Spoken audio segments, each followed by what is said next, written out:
एक और लालू यादव जी का 5 साल का शासन सामाजिक न्याय और धर्मनिरपेक्षता के पॉइंट पर बिल्कुल स्वर्णिम काल था बिहार का, क्योंकि उसमें डिमांड था सोशल परिवर्तन का और धार्मिक जो उन्माद था उसको ख़त्म करना।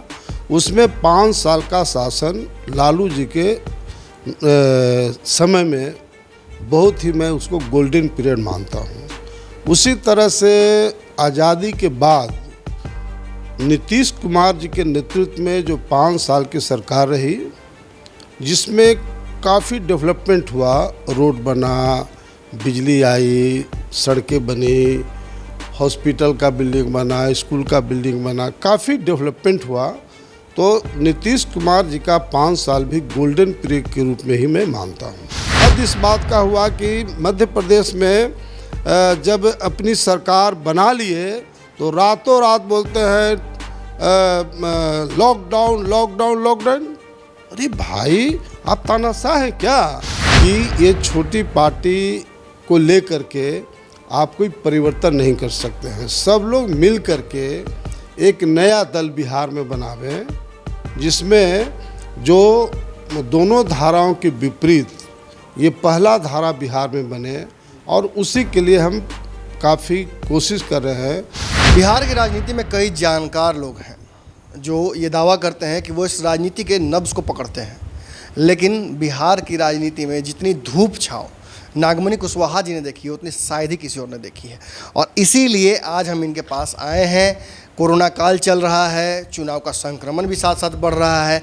ऐसे में सत्ता पक्ष विपक्ष एक दूसरे पर जमकर हमलावर है, लेकिन कोई उस व्यक्ति की बात नहीं कर रहा है जिसे ना तो नरेंद्र मोदी पसंद हैं, ना नीतीश कुमार पसंद है और ना ही तेजस्वी यादव पसंद हैं। ऐसे लोगों को भी कहीं ना कहीं नेता की आवश्यकता है। चर्चा तो ज़बरदस्त चल रही है कि नागमणि कुशवाहा जी कोई बड़ा धमाका करने जा रहे हैं, कोई विकल्प लेकर आ रहे हैं। क्या कुछ है सीधा इन्हीं से जानते हैं और ये भी जानने का प्रयास करते हैं कि कोरोना के दौरान इन्होंने अपने आप को सेल्फ क्वारंटाइन कैसे किया था, कैसे समय बीता, देश की जनता ने कैसे समय बिताया, कितना संतुष्ट है सरकार के रवैये से। सर स्वागत है। पहला सवाल तो यही है, कौन सा बड़ा विकल्प लेकर आ रहे हैं? देखिए, जैसा आपने कहा कि 15 साल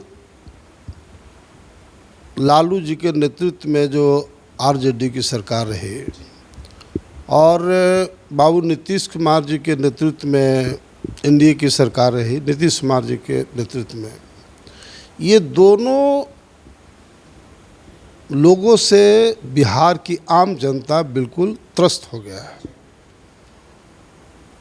एक और लालू यादव जी का 5 साल का शासन सामाजिक न्याय और धर्मनिरपेक्षता के पॉइंट पर बिल्कुल स्वर्णिम काल था बिहार का, क्योंकि उसमें डिमांड था सोशल परिवर्तन का और धार्मिक जो उन्माद था उसको ख़त्म करना। उसमें 5 साल का शासन लालू जी के समय में बहुत ही मैं उसको गोल्डन पीरियड मानता हूँ। उसी तरह से आज़ादी के बाद नीतीश कुमार जी के नेतृत्व में जो 5 साल की सरकार रही, जिसमें काफ़ी डेवलपमेंट हुआ, रोड बना, बिजली आई, सड़कें बनी, हॉस्पिटल का बिल्डिंग बना, स्कूल का बिल्डिंग बना, काफ़ी डेवलपमेंट हुआ। तो नीतीश कुमार जी का 5 साल भी गोल्डन पीरियड के रूप में ही मैं मानता हूँ। लेकिन जैसा मैंने कहा कि 5 साल का लालू जी का शासन और नीतीश कुमार का 5 साल का शासन, उसके बाद इन लोगों ने कोई काम बिहार के हित में डेवलपमेंट के मामले में हो, या अब बिहार में कोई शिक्षा तो एकदम बिल्कुल चौपट हो गया, कोई कॉलेज में पढ़ाई नहीं होती है। सरकारी स्कूल का ये हाल है कि सरकारी स्कूल में पढ़ने वाला जो बच्चा है वह चपरासी से ऊपर नहीं बन सकता है। हॉस्पिटल का वही बुरा हाल है। तो बिहार की जनता, जो आम जनता है, सभी जाति संप्रदाय की मैं बात कर रहा हूँ, सब लोग बिल्कुल चाहते हैं कि एक तीसरा विकल्प बिहार में मिले, तीसरी धारा बने। और उसके लिए मैं लगातार काफ़ी प्रयासरत एक डेढ़ साल से मैं लगातार रहा हूँ। और हम समझते हैं कि बिहार में इस महीने में जून महीने तक डेफिनेटली है कि कोई न कोई विकल्प मिलेगा और उसमें सभी जाति संप्रदाय के तमाम जो बिहार में ये दोनों धाराओं के खिलाफ जितने लोग हैं, बहुत सारी छोटी छोटी पार्टियां हैं, उसमें अच्छे अच्छे नेता हैं, तो हम तमाम जो छोटे पार्टियां हैं, छोटे छोटे पार्टियां हैं, सभी लोग से आपके माध्यम से भी निवेदन करेंगे कि ये छोटी पार्टी को लेकर के आप कोई परिवर्तन नहीं कर सकते हैं। सब लोग मिल करके एक नया दल बिहार में बनावें जिसमें जो दोनों धाराओं के विपरीत ये पहला धारा बिहार में बने, और उसी के लिए हम काफ़ी कोशिश कर रहे हैं। हमारी बिहार में जितने इस धारा, ये दोनों धारा के विपरीत जितने लोग हैं, करीब करीब हम समझते हैं कि 80% लोगों से हमारी बात हुई है और सब लोग इस बात से सहमत हैं। मतलब मांझी, मुकेश सहनी, पप्पू यादव, उपेंद्र कुशवाहा, इन लोगों से भी बात हुई है क्या? देखिए, हम पार्टिकुलर किसी की बात नहीं लेंगे। उसका असंतुष्ट चल रहा है। हमारा अब वो असंतुष्ट हैं नहीं हैं, अब उस पर हम अपना कमेंट्स नहीं करेंगे। लेकिन ये भी सच्चाई है कि किसमें कितना दम है, पार्लियामेंट के चुनाव बता दिया है कि ये जो तमाम लोग हैं इसमें कितना दम है। इसलिए हम वैसे तमाम जो लोग हैं सभी अपने अपने पार्टी को छोड़ करके जो हम लोग का मिशन है उसमें लोग आवे।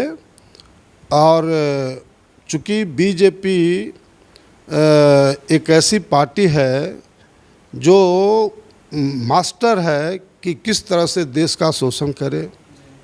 एक ओर कोरोना फैला हुआ है और दूसरी ओर 68,000 करोड़ जो पूंजीपति था उसका लोन माफ़ कर दिया, और हजारों हजार किलोमीटर से चलने वाले जो मज़दूर थे, ट्रेन से आने वाले लोग थे, उनको टिकट का भी पैसा नहीं दिया। तो ये बीजेपी की सरकार तो सिर्फ पूंजीपतियों की सरकार है। और एक बात ज़रूर हम कहना चाहते हैं, ऊंची जात के लोग जो पागल रहते हैं बीजेपी, आज आप हमको बतावे कोई कि बीजेपी बिहार में कौन अपर कास्ट का नेतृत्व है, देश में अपर कास्ट का कौन नेतृत्व है, लेकिन पागल है हम बीजेपी को वोट करेंगे। तो हम अब ख़ास तौर से ऊंची जात के लोगों का हम आह्वान करते हैं कि आप पढ़े लिखे बुद्धिजीवी वर्ग हैं, आप इस पर गहन मंथन करें कि आखिर में ये बीजेपी में आपका नेतृत्व कहाँ है, न बिहार में है न देश में है। आप जो विकल्प लेकर आ रहे हैं सर, उसमें सवर्णों के लिए स्थान होगा क्या? सवर्ण नेताओं को जगह मिलेगी? नहीं, देखिए, बिल्कुल सवर्ण पढ़ा लिखा इंटेलेक्चुअल तबका है, और जब परिवर्तन हुआ है बिहार और देश में, उसमें ऊंची जात का प्रमुख भूमिका रहा है। इसलिए मेरा कहना इस बात का है कि अपर कास्ट के जो लोग कांग्रेस जमाने के बाद जो लोग बीजेपी की तरफ गए थे, तो आज अपर कास्ट कहीं नहीं है, ऐसे ही थप्पड़ी बजा रहे हैं बीजेपी। अरे आपका माँ बाप कौन है, बिहार में कौन है, देश में कौन है? राजनाथ सिंह देश के अभी डिफेंस मिनिस्टर हैं, लेकिन उनका कोई पूछता है क्या? तो जब राजनाथ सिंह ऐसे लोग का कोई वैल्यू नहीं है, तो अननेसेसरी जो थप्पड़ी बजा रहे हैं अपर कास्ट के लोग, तो मुझे पूरा का पूरा विश्वास है कि अपर कास्ट के भी सब लोग मिल करके, और जो तानाशाही जो देश में नरेंद्र मोदी बिल्कुल तानाशाह के रूप में काम कर रहे हैं। अभी ये 30 जनवरी को कोरोना का पहला केस आया, और 1.25 महीना तक कोरोना को फैलने के लिए छोड़ दिया गया। जब पूरे विश्व में कोरोना फैला हुआ था, लेकिन उस समय जितने चाइना, अमेरिका, इंग्लैंड, दूसरे कंट्री से जो आए जहाज़ से, उनका कोई स्क्रीनिंग नहीं कराया गया, उनका कोई टेस्ट नहीं कराया गया, और सबको घर में भेज दिया गया। और नमस्ते ट्रंप में भी लाखों लोग को जुटाया गया। ट्रंप साहब के साथ 4-5 हज़ार लोग आए, अमेरिका में संक्रमित था।